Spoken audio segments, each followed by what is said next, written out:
So YouTube family, there's a man by the name of Nick Wright who loves to cosplay as a real brother, who loves to look as this typical liberal, who continues to fool melanated people and make them believe if you say catchy catchphrases black folks love to hear, you're one of us. If you do a Hillary Clinton and you bring the hot sauce or the barbecue sauce, by God, jolly, you're one of us. And that's Nick Wright, who I've been told you guys about. I don't really hate Nick Wright because he's your typical dude. I'm about to show y'all receipts for proof as well, but he's your typical scrub who 1 minute he's conservative, the next minute he's liberal. We knew who he was during his ESPN days, but when he went to Fox Sports, he got an uplift when that drunk Chris Carter couldn't maintain a professionalism. So they gave him the show First Things First with Chris Bouchard and Jenna. And the media darling became Nick Wright because he pandered to a certain community, which was us,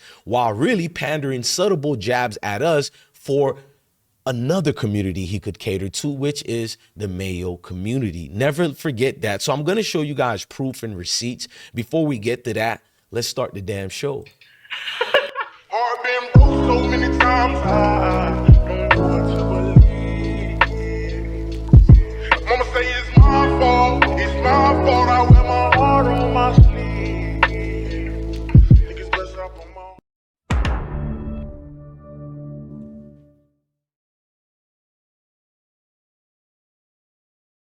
Now, I don't watch First Things First. I think it's a knockoff, a fake version of First Take and Stephen A. Smith.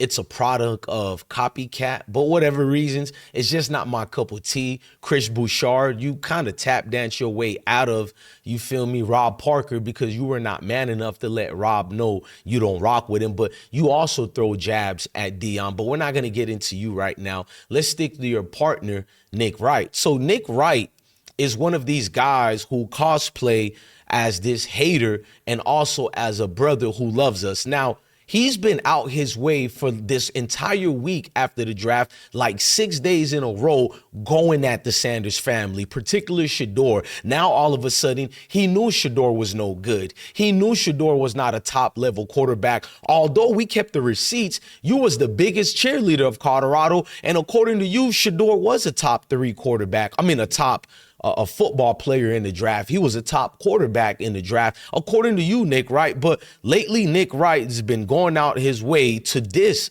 SHedeur. That's it. I think this was a multi-front failure. I think it was a failure, if I'm being honest, by a lot of the NFL insiders in not having anywhere close to their finger on the pulse of what clearly the majority of the league thought of SHedeur. That's it. I think this was a I got more receipts, but I'm going to tell you what's going on. You've been noticing all these announcers and pundits who all was riding Deion coattail and SHedeur, or the ones who are very quiet. They may have not liked the Sanders, but they never really dissed them publicly. But all of a sudden, SHedeur doesn't get drafted. He falls to the 5th. Now, all these experts are aficionados. Now, all of a sudden, we knew it. You see how these Mayos play this game? But this is Nick Wright over here glazing SHedeur a year and a half ago, saying that he's better than Bo Nix. So if Bo Nix gets to be a first rounder or drafted high like that, SHedeur is not. But this is Nick Wright riding the coattail of Bo Nix. Of SHedeur. It has to be 45-42 or higher. The stops have to come in the form of turnovers. You have to have essentially no turnovers and maybe a missed field goal or 2 by Oregon. They're just going to have to keep up with them and make it a track meet. And SHedeur is going to have a legendary game. And by the way, he did that. Everything I just described is what happened against TCU. He threw for 500 yards. They were huge dogs. So I don't think it's impossible, because I do think offensively, I know Bo Nix is going to be an NFL player. He is not in SHedeur's class. They have the best quarterback on the field by a decent margin. So if you have the best quarterback, you got a damn good coach, you got a real shot, but you're going to have to score every time you touch the ball. So you overhyped and say that SHedeur is better than the Bo Nix of the world, but in the same breath, you're saying he was not a good level quarterback anyways. But we all have seen you give Denver Bronco props. They made a good draft selection and getting Bo Nix. So how does your mindset work? Is it really that you evaluate evaluate players? Nah, you don't know jack ish about football. You're an ESPN reject who got picked up by Fox Sports. You used to have the brush cut. All of a sudden, you got the long hair. You got the diamond chain. Boy, you're cosplaying, bruh. I know you. I knew you since you was at ESPN. You're pandering to whatever pays you the most. And controversial conservatives make you a catch 22 to get paid more. That's just what it is. So this is you right here, this is SHedeur again after he didn't get drafted. Yeah, teams didn't draft him because they didn't think he was first-round talent. And the quote we played and that's on the screen, I think is flatly wrong. We all know this shouldn't have happened. Yes, it should have. It should have happened because this wasn't. Now again, teams can't. He's telling y'all it should happen because SHedeur is not a first-round talent. He's been like, what? Nick, let me ask you a question. What's your anger towards SHedeur? If you didn't like him like this, why didn't you been say it? You haven't been saying it like this. You ain't been standing on it. You've been cosplaying and you've been pandering. Now that he fell short, you can talk ish about SHedeur because they're not at the highlight of where they were currently, you feel me, while they were at Boulder. See, back then you couldn't really talk about them because he was winning.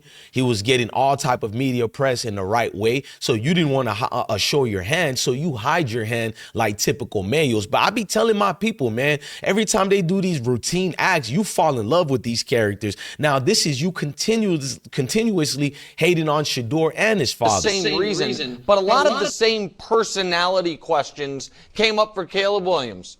And he was 1-1 on everyone's board the whole way. You know why? Because they said, if he's awesome, it doesn't matter. And I thought, you guys know all along, my stance has been, I don't question SHedeur the person. I do question SHedeur the player. And because I thought so many of the critiques of him were on a personal, not player level, I found myself rooting for him. And then I found myself yesterday during the draft coverage, not rooting against him, but resentful. We know you are resentful towards him, and it's only for one reason. It is the race issue. I don't know if you're hating melanated people or not, because I think you're with a black woman, you got a mixed child. It is what it is, but that doesn't negate the fact of who you really are. That doesn't negate the fact when it comes to sticking the code. You code switch when you want to, Nick. You say a little buffoon word here, and you think that's all it takes to placate towards black folks. That's the truth people are afraid to talk about. It's not the conservative MAGAs that black folks should worry about. They should worry about you libs. You liberals are everywhere with your hot sauce and your little routine dances. And these people fall in love with you, but not me, not I. I've always looked at you as this stepping, fetching wannabe that's really part of the Mayo community. You have to say certain segments. I just exposed Colin Cowherds. All of a sudden, he's standing on it and he's against SHedeur, saying it's SHedeur's fault. He never was a first rounder. But what if I show you a receipt of Colin Cowherd almost 2 years ago saying that he would draft SHedeur? I would draft SHedeur Sanders for a lot of reasons. He had the worst O-line and the worst run game the last 2 years, Power 5 college football. And he completed an astounding 74% of his throws. That is insane. Look at all that glazing. Look at all that glazing. We know you people. We know the routines of what you guys do. And I'm not being a professional victim. I'm here to remind my people with proof, who are you tweakers, bruh? Never forget these people, bruh. You can put clothes on a snake. You can put the nice bow tie on a snake. You can take the glasses and put it on a snake. But as the scripture says, a snake is still going to be a snake. And this is you, Mr. Snake, right? Remember, you were glazing Deion. Now you denigrating him being too much of a personality. But this was you trying to damn near get on your knees and unzip his pants. Do you spit or swallow, Nick? Ever. Deion Sanders is making an argument for the greatest American sports story ever. Ever. Deion Sanders. The greatest American sports story ever. So what changed, Nick? How do someone who glazed as much as you glazed the Sanders family and now you make a 360 switch out of nowhere? What happened? Well, I'll tell y'all what happened. These puppets get paid, and they get paid significantly well to do the most.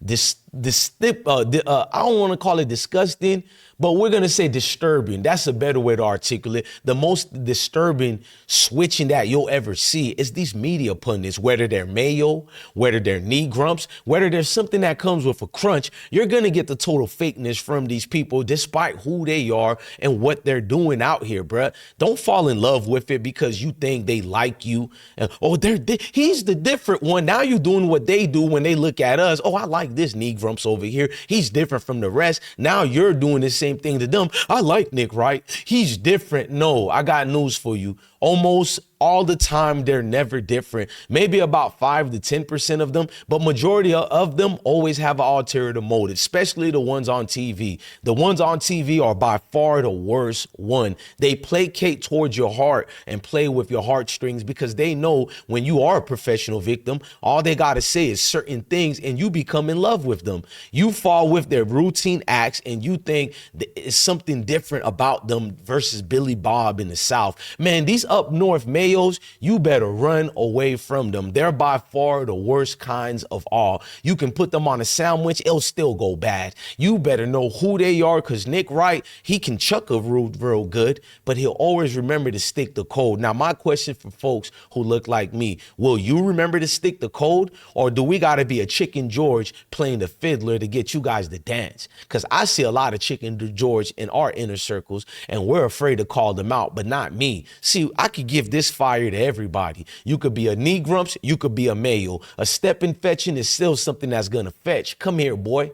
Bend down, roll over, speak. That's what you are in a nutshell. And that's what Nick Wright is in his Mayo world. You feel me? Never get that twisted. Because one thing Mayo people will agree with me, Nick Wright is the worst kind of Mayo. He's the lib one, the liberals, the ones who come with the crocodile smiles, but they have ulterior motives the whole time. He hides his hand. See, I like my Mayos who don't like us front face and just in front of us, meaning no excuses, no fakeness, just come as you are. In fact, we'll embrace you over here. We like truth over here. You feel me? But it seems to be in this world, a lot of people like the fake act. So you guys could keep it. But over here, I'm going to keep doing the exposing the right way, man. We're DJ Bless One, the best one. Never forget, man, this is always going to be bigger than football and it's deeper than football. Love your family, love your kids, and stay blessed.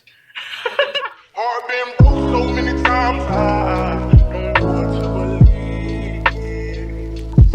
Mama say it's my fault, I